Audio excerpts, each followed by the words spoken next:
Oh man, the best advice Pac gave me, man, was Alright,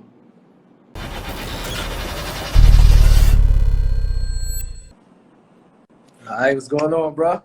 How you doing, Mutah? I'm I'm good, man. How's everything with you?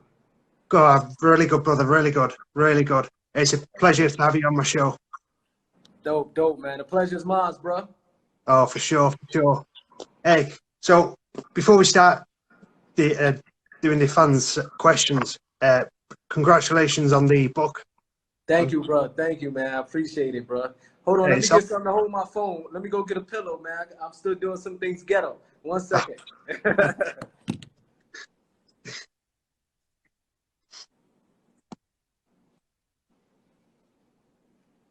Yeah, I gotta get my pillow, man. Gotta, you know what I mean? Do it right. Put of course. something up so it don't fall. Now we good. Uh-huh. It's good with you, man. Yeah, very good, mate. Very good. What we've done basically is composed a few fans' questions for yourself. But before that, what's going on with the book? Any updates to the book? You know the book.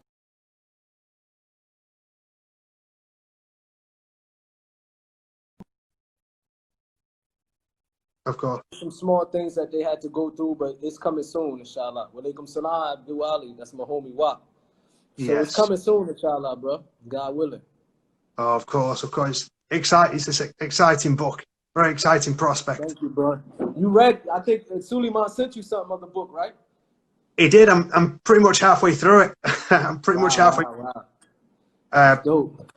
it's like we early your childhood and to going through your life to your early childhood and going through your life, going Okay. through getting through That's, going life on the streets yeah, and wow, it's like a roller coaster, like a roller coaster of a yeah, life. yeah. The life is, you know, can be like a roller coaster sometimes. Leon, Of what's course, up, bro? Thank you, thank you. yeah, Yeah, yeah, man. I know Leon. Suleiman sent me a message. It's like, Andy said, what's up, man? He ain't here back from Mutah.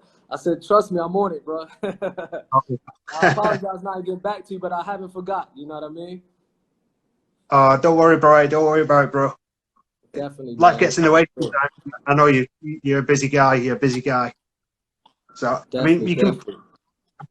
you probably read the articles. You can check the updates on the overall online network for sure. We'll probably. Yeah, yeah, I I mean, I be think saying Leon I get all the things y'all post, man. I'm always checking it out, man. You know what I mean? I'm always checking it out, for sure. bro. I'm good, For sure. man. I'm good, man. I think Leon's done I a just review. came from the gym, man, so my shoulder feeling a little funny. You know what I mean? Oh, wow. They worked I me know the out feeling. today, bro. Bodybuilder back in the day. I used to be a semi-pro Yeah, bodybuilder bro. back He was a I bodybuilder look back in the day, huh? in the day for sure, for sure. Wow, wow. So that means you got muscle memory. You probably do 5 push-ups, you be buff again. For sure, for sure. All right. But so basically, we've comprised a few fans' questions over social media. We've picked Okay, out a let's few. do it. Let's go for it. So, first one is it's going back to when you was doing stuff with Johnny J, the producer. I think Yes. first question was from OG Bobby Johnson from Twitter. He's asked basically, were you allowed the Johnny J Estate to release the album that you two made together? Okay, OG Bobby Johnson, man. I remember that name from South Central movie. But Uh huh. the album, you know, when I did that album with Johnny J, Bismillah, salatu wa salam ala Rasulullah Muhammad sallallahu alaihi wasallam. When I did that album with Johnny J, man, it was you know, when I first accepted the religion of Islam, a lot of people don't know that I left the Outlaws. We were still cool and homies, but when I Mm-hmm. became Muslim, I was trying to do music with no cuss words, you know. So I get a call one day from Johnny J, and he was like, "Man, I want to sign you to a solo album. I'm starting my own record label, Clockwork Entertainment, I think it was." And he's like, "I want you to be my first artist on it." So I went to and it's Johnny J who produced 90% of Tupac music, so I couldn't say no to that. You know what I mean? So we went and we did an album together, but you know, I started to realize that the more that I was learning about the religion of Islam, it was going to be very difficult for me to balance music industry, Mm-hmm. entertainment, rap, and the life of a Muslim. Because one, I remember he contacted me one day and he said, "We need you to go perform one of your songs that I produced at one of the clubs." And that's when it hit me, because I didn't want to be around drinking alcohol and, you know, people in this type of scenery. So I was like, how can I balance that? So that's when I had to tell him, I said, to be honest, man, I'm real sorry. You produced this album, you spent your money, but, you know, I have, as a Muslim, I have to honor my contract with you, but I want you to hurry up and release the album because I'm retiring from the music industry. And I was like, I'm through after this. You know what I mean? I just, and that album with Johnny J was the hottest music I believe I ever done in my entire life. So the pride kicking, you know, my pride was kicking in, the ego, like, man, this is the best lyrics you ever done. If you release it, you would show the people that as a lyricist, you can bang out with some good ones. But then I was like, you know what? My soul is more important. You know, I just couldn't do it. You know what I mean? And he respected that. A few months later, I get a call from my lawyer telling me to come to the office, and he was like, Johnny J released you from the contract, and the $150,000 that he spent on the recording studio and with you, he said you don't have to pay a penny back. He was a good man, you know. Johnny J was a good man though. Like, we was family. You know what I mean? Of course. Rest in peace to Johnny J, for sure. Definitely. He was a good dude, man. Good dude. Shout out to OG Bobby Johnson for that question too. I'm guessing you don't. Bobby Johnson. You go way back, yeah. Of course. Yeah, that name goes back. Another one from Facebook, from Clark Boy from Facebook. He said, "What is your opinion why Tupac recorded so many songs in 1996?" What is my opinion with what? Sorry. What is your opinion why Tupac recorded so many songs? You know, his work ethic in 1996. What was my opinion on his work ethics in 1996? Yeah. From day one, you know what I mean? When I met Pac, his work ethics was something like, I don't think it was known in the music industry at that time. Most rappers probably take a day to do one song. You know what I mean? Before he went to Death Row, he was still knocking out 3, 4, 5 songs a day. But I guess when he went, maybe like 2 or 3, but when he went to Death Row, he'd go in one studio here, another studio. He was killing it. He was a hard worker. You know what I mean? Of course. And I'm guessing that rubbed off on you guys as well when you were still rapping and in the Outlaws. I'm guessing that rubbed off on being in the studio with him. For sure, it rubbed off on us, and we didn't know until one time we signed a record deal with Rap-A-Lot Records and Jay Prince. And when we went to Houston, and we were saying all the artists, even Jay Prince said it. He was like, man, I'm surprised to see you guys doing 2 or 3 songs a day, because all the other artists, they just do one song and then they go home. Like, they feel like they accomplished something. You know what I mean? And yeah. Muhammad. Sorry. Don't worry about it. What was I doing? Yeah, for sure. And it did come across in your music as well. It did come across in your music. You know, you could see how much effort you guys were putting in. For sure. Another one from Clark Boy as well. It says, being born and raised in the East, how did it feel in the East versus West Coast? And you was rolling with the West. How did that conflict with anything that you was brought up with, being from the East Coast? You know, our hood, my block, Jersey always had a connection with the West Coast. I think because Tret started off like that. We always felt like, you know what I mean, New York was New York, Philly was Philly, but Jersey was different. We always had that connection with West Coast rappers for some reason, you know. So even though we was from the East Coast, my block was riding with us. Our neighborhood, Jersey, Irvington, Montclair, Newark, they was riding with us, you know what I mean? And we didn't look at it like it was an attack on the East Coast. Because Pac originally from Harlem or the Bronx, he originally from New York. Edie's originally from New York. Castro was originally from New York. And Pac always made it known, like, you know, this is not against the whole entire East Coast. And that's why when he wanted to do the One Nation album, he invited the people like Black Moon, you know what I mean? Smith and Wesson, Helter Skelter, you know what I mean? He invited them out to come, Greg Nice and them, and he invited them to Death Row so he can show the world, like, look, man, these are East Coast rappers, and we doing something together so we can kill that East Coast and West Coast rappers coming together so we can kill that so-called East Coast, West Coast thing. It was really between Death Row Records and Bad Boy Records at that particular time, you know what I mean? Of course. You just mentioned with the extension of that question, you just mentioned the One Nation album. Could you tell us a bit more about that album, if possible? Album, man, it was just a bunch of us in the studio, you know what I mean, from the East Coast. Pac was trying to put it together with like Scarface, also the Loonies from the West Coast. Many other people from the East Coast, like what's my man name, man? He's like original hip hop dude. I remember he was in the studio from Don't Push Me, close to the Melly Mel was there. You know Yeah, what I yeah, mean? And he was trying to show the world that look, he was trying to bridge these two communities and trying to, you know what I mean, stop that whole East Coast West Coast beef. You know what I mean? of course, of course. Like a dampener on it kind of thing. Yeah, for sure, Uh-huh. definitely. Feel you, feel you. Yeah, so Hmm. another Facebook question. Facebook quite popular on these questions. Another from Steve Paul on Facebook. He says, "What's the best advice Tupac gave you?" Oh man, the best advice Pac gave me, man, was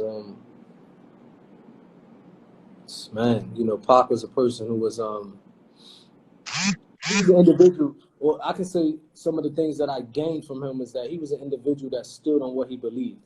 Uh-huh. You know what I mean? If he believed that was correct for him, he didn't waver. You know what I mean? Mm-hmm. So in life, I was able to take that from, you know what I mean? I was able to take that from him and just be able to implement it in my life in so many different areas. That, Mm-hmm. you know what I mean? If I believe that this is the truth and this is what I'm on, I'm going to stick with it, even if it seems like the rest of the world is against me. You know what I mean? Like I might put up something on Instagram that I know that most people ain't gonna feel it, but so what? If Of I course. feel like it's the truth, I'm gonna put it. I don't care if you get one like and people unfollow me. I've been that type of person even before Pac though. That's the crazy. I think he just brought it out of me more. I never really went with the flow. I don't just follow crowds. You know what I mean? Of Like course. even growing up, when most of the people in my neighborhood was being drug dealers, when I tried it and I felt like it wasn't for me, I said, well, my whole block is doing it, my whole family is doing it, but I'm not gonna follow them. You know what I mean? And I even implemented that when I became Muslim. When I became Muslim in 2002, it wasn't social media. You wasn't seeing celebrities going to Mm-hmm. Dubai wearing thobes. When I was still wearing a thobe and going to Dubai, I was looked at it. People were saying he's crazy. Now it became the cool thing to do. You know what I mean? Where everybody, all the celebs going to Dubai, and so that's some of the things I got from Pac. That if I feel like it's, you know what I mean, Psycho, what up? If I feel like I'm on the right, you know what I mean, I'm Mm-hmm. gonna stick with it, even if the whole world don't like it, man. It really doesn't bother me, and you know what I mean. I got that from him, I would say. Of course. Of course. That's right. That's a really good question as well. Thanks to Steve Paul for that. Uh, from another Facebook one, it's Chanda Morgan from Facebook. Hmm. Something about the Tupac Hall of Fame. Why did Snoop Dogg induct Tupac into the Hall of Fame, but not the Outlaws? I heard something went on with Tretch and. It's a lot of politics with that. You know what I mean? There's a lot of politics. Even though I Uh, wasn't in the Outlaws at that time, but you know the Outlaws, mesquine, as we say in Arabic, like because we have people trying to blackball them. You know what I mean? yeah. And from the outside, and then even after Pac died, some of the people that was who's supposed to be part of his legacy and his estate, they even don't want, they didn't even want Pac, they didn't even want to give Outlaws any shine. You know what I mean? Like if you go to Tupac IG page, you might not see one thing about the Outlaws because the people who's running it now, they also part of that thing, like how we can erase the history of the Outlaws. Mm-hmm. Unfortunately, so that's why you would never see at that time. You didn't see them invite the Outlaws. You know what I mean? They was people that was trying to destroy. Unfortunately, and we know who they are. We know what it's about. You know what I mean? I'm Yeah. not in the group anymore, but it just always been like that. You know what I mean? When Of Pac died, that's when we really starting to see people who's supposed to be the closest to us just change. We really start to see these things. You know what I mean? It's very unfortunate, I suppose, but I'm trying to add an extension to that question.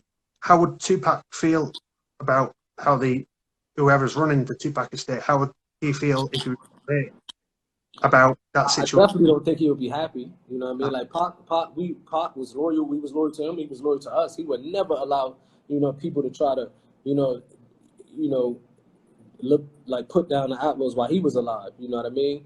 of course.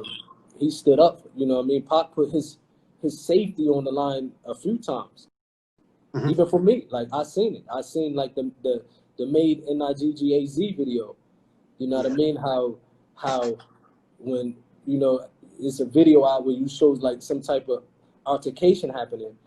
That was Uh-huh. because Pac stood up for me. You know what I mean? And he put his safety on line. Like when this dude, what is his name, man? That Joker was crazy too because I think he was an old vet.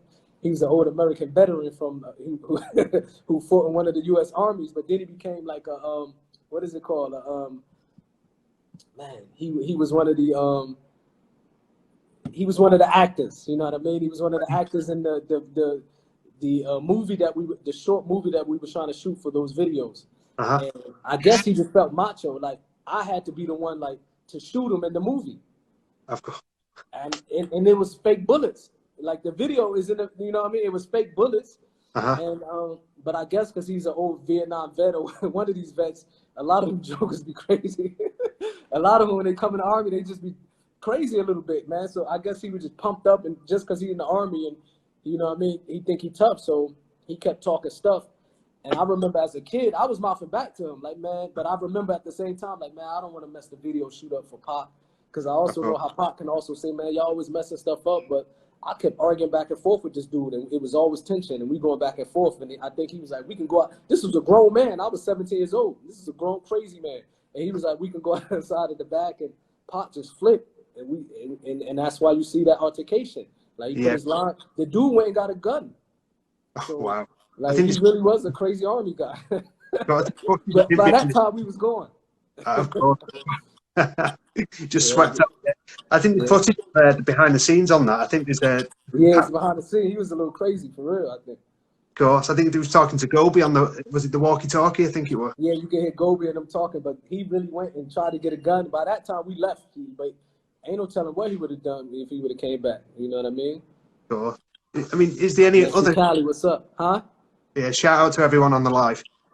Is there any altercations or events on video shoots that were similar? That probably was the only one. You know what I mean? That it could have got ugly, and he didn't realize that the dude had a gun in the car, and he was an ex like, you know what I mean, a vet from the army. That, you know what I mean. And I guess he just wanted to punk us. I don't know, but we stomped him out. You know, it's not like I'm bragging about violence. He was the aggressor. And I believe that when you're an aggressor, you go around looking for trouble. Sometimes you don't like the trouble might fall in your lap. That's why it's good to just stay in your lane. Salam Suleiman on the line. That's why it's good to stay in your lane. Don't look for trouble. You know, keep your head down, mind your business. Because he was happy to let everybody know I'm an army vet, and then he was on the ground. Kind of like bravado, sticking your chest out, kind of thing. Yeah. I don't know what he did in the army, but. On that set, he realized this ain't the army. Close call. Another, touching on Tupac, what do you think about the 24th anniversary? It's, time passed quite quick. It's sad, you know what I mean? I think at this time is difficult for all of us that was close with Pac. And all of us, we deal with it differently. You know what I mean? I see people like, why you ain't posting nothing about Pac? You know, I post when I want to post. Maybe on the day, you know, that he passed away, I might post something to try to remind people, even that death is for all of us. You know what I mean? But everybody deal with these things differently. You know what I mean? It's a reminder every year at this time. It's emotional. You know what I mean? For all of us who was close with him, because you can't get away from it. Every time you open your phone, you see people reminding you that this is a person who was like your brother. Yeah. And he got killed. Like, you know. It's just a reminder. That's like, imagine, it's a reminder. I know a lot of people got love for him, but it's sad. You know what I mean? It's a sad situation. Even in a book, you know what I mean? When, you know, for 20 years, I put a lot of stuff behind me, and I didn't even want to dig deep into certain things that happened. I just left it alone, you know what I mean? And said, you know what? It's gone. So it happened. I tuck it in the back of my brain or my mind, and I never try to think about it again. That's how I deal with stuff. I'm not... my whole life. I'm not saying if it's the correct way to do, but so when we was doing the audio book, man, Suleiman, Mustafa, my Colombian brother, I be drinking that good coffee because of him. So what happened is, man, so, you know, when we was doing the book, we got to the part where Pac was in the hospital, and the way that, you know, Suleiman he did a lot of research. Of course. So I'm talking about a lot of research. So when he started explaining what was happening the last day that Pac was in the hospital, the last couple of days, I never read about it until I'm reading it. And I even told Suleiman, like, I think we just, let's go back tomorrow, man. Like, it was, I had to face it, hearing him, you know, talking about how he stopped breathing and they tried to bring him back to life. His lungs collapsed. For years, I never read that. I never got into an article that explained what was happening in the hospital because I didn't want to imagine that. So when I read it, when Suleiman, it messed me up, bro. like I was shocked that because I thought I was past it. You know what I mean? It really messed me up. And I was telling Suleiman, like, I think we might just got to do it tomorrow. You know what I mean? I don't think I even can go on with it because you realize that this is a person you've seen every day of your life. For You know sure. what I mean? That I live with him. I lived in the same house with him. The Outlaws, we live with him. When we wake up in the morning to go downstairs to eat some breakfast or whatever, his room is right here. He's probably coming out with us. And so it's difficult when you read about, you know, exactly the things he went through in his death. You know, it was hard for me. Yeah, of It course. seems like now, you know, but everything is from God. Qadar Allah mashafa, everything is from God. You know what I mean? But the way Suleiman wrote it, I think is like, it's effective, definitely. You know what I mean? Of course. I mean, I'm only halfway through the book. Like he sent it me last week. I think he sent it me. I'm halfway through the book, and wow, I'm blown away already. Amazing how, like you said, I was on video with him. It was last week, and Yes. everything's in the book that he's put in the book, and yourself's put in the book. Be backed up with evidence, and you've got the references at the bottom of the page. Yeah, he got so many references, man, that he got stuff that, and I was reading. I was like, "How you know this, bro?" Like you, I was asking, like, "You was with us? Like, how the hell you come up with this?" But he did an amazing job, bro. God, I mean, today you've some news about the Mutah Beale Foundation. Yes, thank God. Alhamdulillah, man. We thankful that, you know, I started a foundation where we want to try to help those in need and countries that they're not really getting that much aid and support. I have a friend from Malawi, a good friend of mine, Abdul Kareem, that I met years ago in Kuwait. His father used to be the ambassador of Malawi for Kuwait. And for years I've been in touch with him, and, you know, he always showed me in videos and pictures about some of the poverty that's happening in Malawi. And I always had in the back of my mind that I wanted to do a foundation. I want to try to focus on, you know, something that's more greater than this life, something that I feel can help me in my next life if I do it sincerely, if Allah accept it. You know what I mean? I wanted to, you know, because ain't no telling when we're going to die. You know what I mean? So I want to do something that I feel like this is not for no worldly benefit. I'm not making no money from this. I'm not looking for no praises from this. I just want to help people sincerely by the permission of Allah, so that maybe I did so much bad in my life that this will be the way that I can get to paradise, God willing. So when we started, when I felt like the time was right to do it, I thought about it for years. And just recently I said, I feel like now is the time to do it. And I always wanted to build a mosque for my mother and father in their name, because they both passed away as Muslims. So alhamdulillah, the brothers, sponsors that came through, mashallah, and they just supported us, and we was able to start the foundation, and we built in a mosque for my parents. But we didn't want to stop there. We know that these people in this village in Malawi, they're poor people.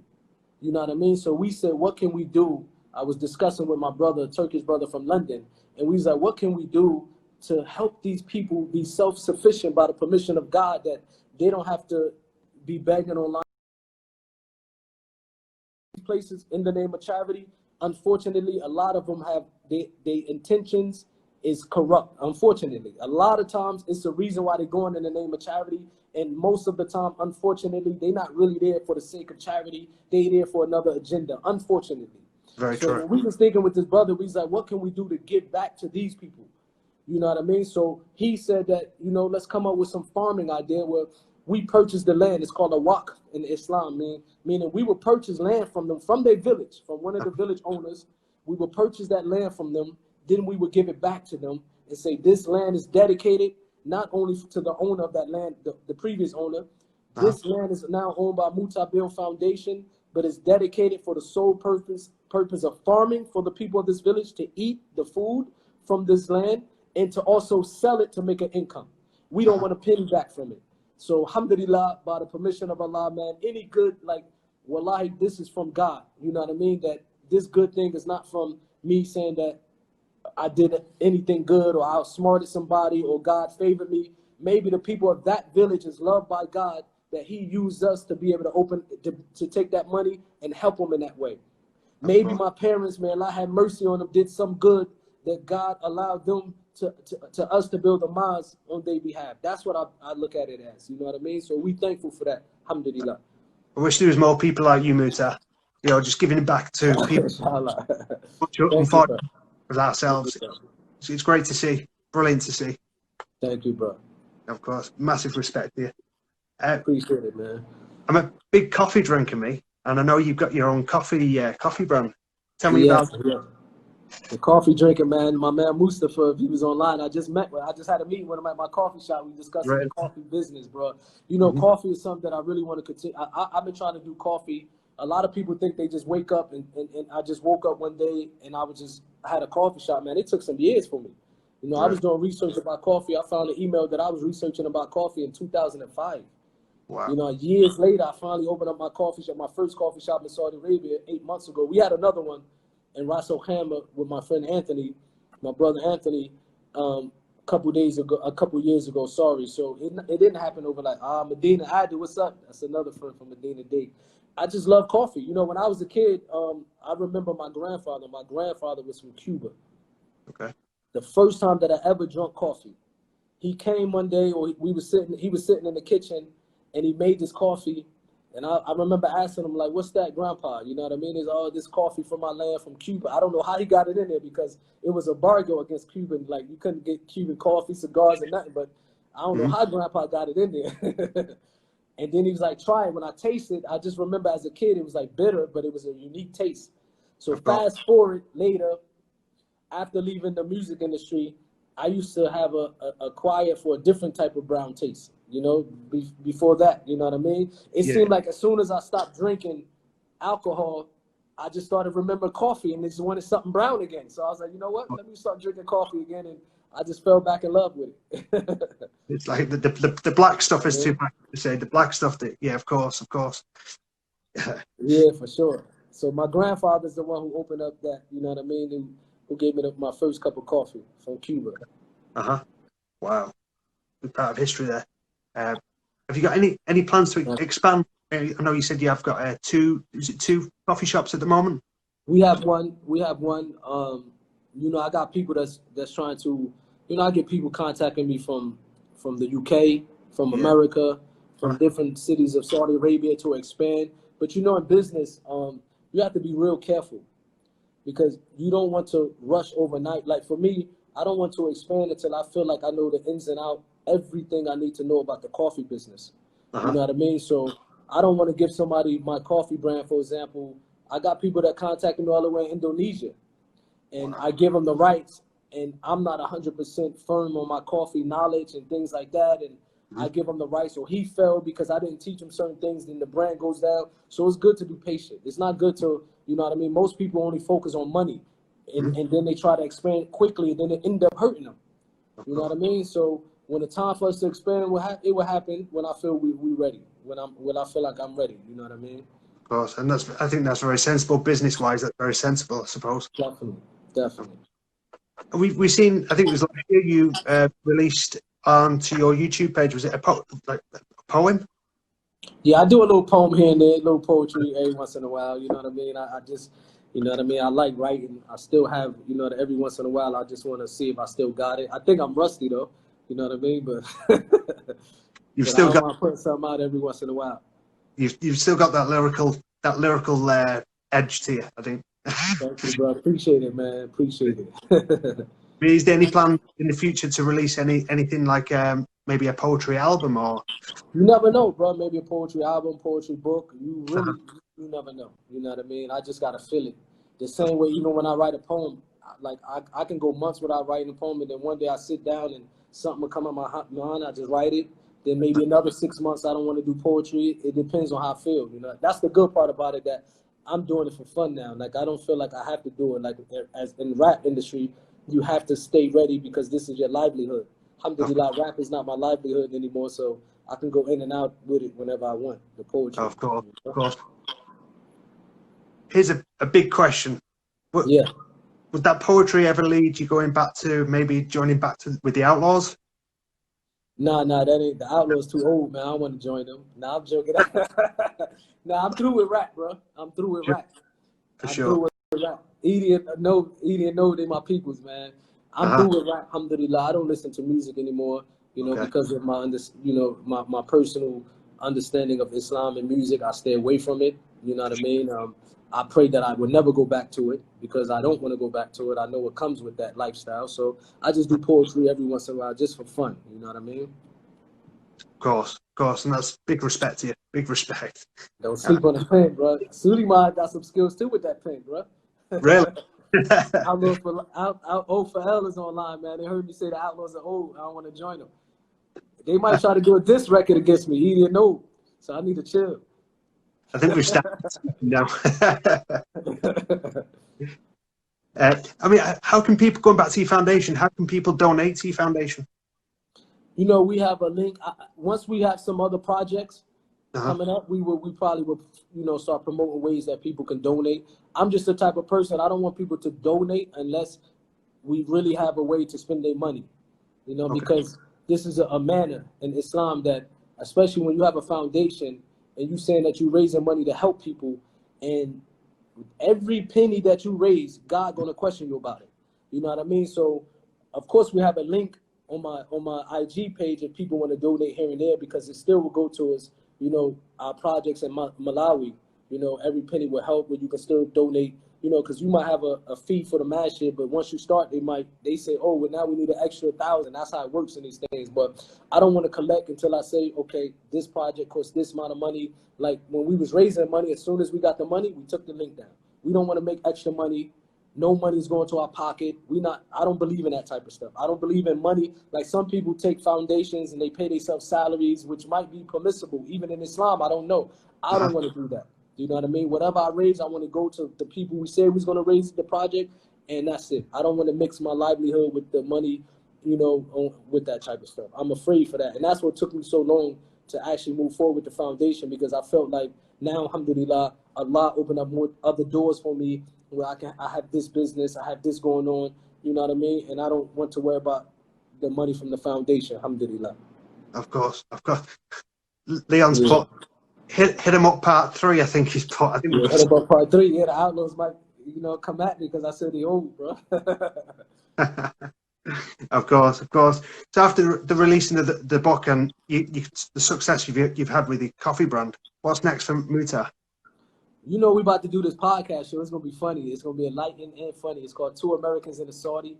My homie Shadid. Shadid is from Philly, OG the poet. He's also a poet, you know what I mean? Hussam is he's probably the most funniest Saudi I ever ran into. But sometimes we sit in the coffee shop, we just be having these real conversations. And one day we was sitting there and we was like, man, let's just do a podcast show. Me and Shadid, I said, okay, let's do it. And then one of my other friends, Saud bin Benda, he was there. It's another Saudi brother. He's like, Shadid was like, let's bring a Saudi. So my friend was like, just call it Two Americans in a Saudi. I was like, that's it. We're running with that. You know what I mean? So we're working on that. You know what I mean? And hopefully that's going to release soon. And then, of course, the book. And then some other projects that we will announce when the time is right, inshallah. Of course. Definitely. Definitely. That's amazing. And best of luck with the book and thank you, man. With the coffee. I mean, I'm a massive coffee drinker, so I mean, you have to come visit, man. You got to come to Saudi Arabia and visit us. Nobody gonna kidnap you, bro. Don't believe in media. You safe here. Sure. Come visit, inshallah, man. You will be safe. Trust me. Of course. I'll have to visit. Then we can just chill and drink coffee all day. For sure. Hey, that sounds like a plan. That's for sure. Let's do it, bro. But yeah, thanks for joining me on my live and on the Heart. Thanks for having me, man. Thanks for having me, bro. Let's do it again. Once the book released, we do it again. For sure. Hey, it's been an honor. Thanks so much. Leon, you gotta come to Saudi with Andy, man. For sure. Hey, that's a plan. All right, man. Peace.